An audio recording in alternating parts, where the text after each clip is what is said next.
Tekanan politik asing dan penarikan dana investor asing yang menarik 3,17 miliar dolar dari ekuitas China, Xi Jinping menyerukan stabilitas.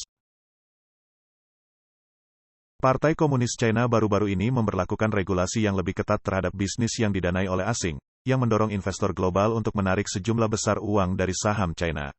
Menurut data dari Exante Data, selama 5 hari terakhir investor telah menarik dana bersih sebesar 3,17 miliar dolar AS dari ekuitas China melalui transaksi lintas batas melalui koneksi saham Shanghai Shenzhen Hong Kong. Ini menandai aliran dana terpanjang sejak November tahun lalu dan menunjukkan bahwa dampak positif dari pembukaan kembali ekonomi China mungkin sudah berakhir. Pada tanggal 28 bulan lalu, Xi Jinping memimpin rapat Politbiro dan menekankan pentingnya menstabilkan dasar perdagangan dan investasi asing. Pada pertemuan yang diadakan oleh Biro Politik Komite Pusat Partai Komunis China, melakukan analisa dan diskusi situasi ekonomi dan pekerjaan ekonomi saat ini.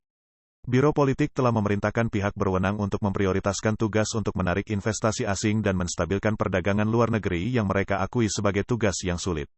Dalam laporan yang diterbitkan pada tanggal 28 April, Wall Street Journal mengutip Alex Etra, kepala riset dan analisis di Exante Data, yang mengaitkan tren ini dengan ketegangan yang terus berlangsung antara AS dan China, serta data ekonomi China yang baru-baru ini menunjukkan bahwa dampak dari pembukaan kembali ekonomi telah berakhir dan mungkin tidak sepositif yang diharapkan oleh beberapa investor.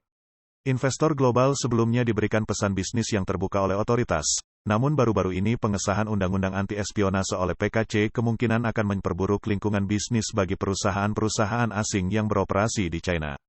Kongres Rakyat Nasional PKC mengesahkan undang-undang yang direvisi pada tanggal 26 April yang memperluas definisi spionase dan mencakup dokumen-dokumen, data-data, material-material, dan item-item lain yang terkait dengan keamanan nasional dan kepentingan dalam lingkup subjek yang mencuri rahasia.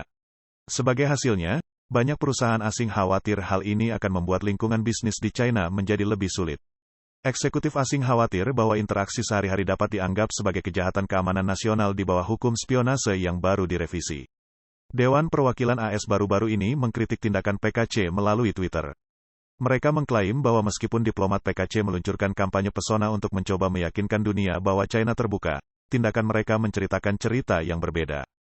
Komite tersebut khawatir bahwa lingkungan bisnis bagi perusahaan asing yang beroperasi di China hanya akan semakin memburuk, dengan mengutip 2 insiden terbaru di mana pihak berwenang China merazia perusahaan Amerika yang beroperasi di China. Pada bulan Maret, 5 karyawan China dari Min Group, sebuah perusahaan penilaian risiko korporat Amerika, ditahan dan kantor Beijing perusahaan tersebut dirazia oleh pihak berwenang. Lebih baru-baru ini, polisi PKC merazia kantor Bain & Company di Shanghai dan membawa komputer dan ponsel dalam kunjungan yang tak terduga itu. Sebagai respons terhadap penggeledahan tersebut, juru bicara Kementerian Luar Negeri China, Mao Ning, mengklaim tidak mengetahui situasinya.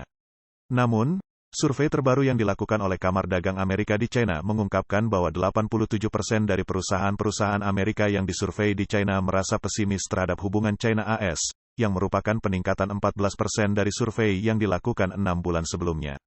Selain itu, hampir 30% responden menyatakan bahwa mereka akan memberikan prioritas kepada negara-negara lain ketika merencanakan investasi, yang hampir 5 kali lipat lebih tinggi dari angka tahun lalu.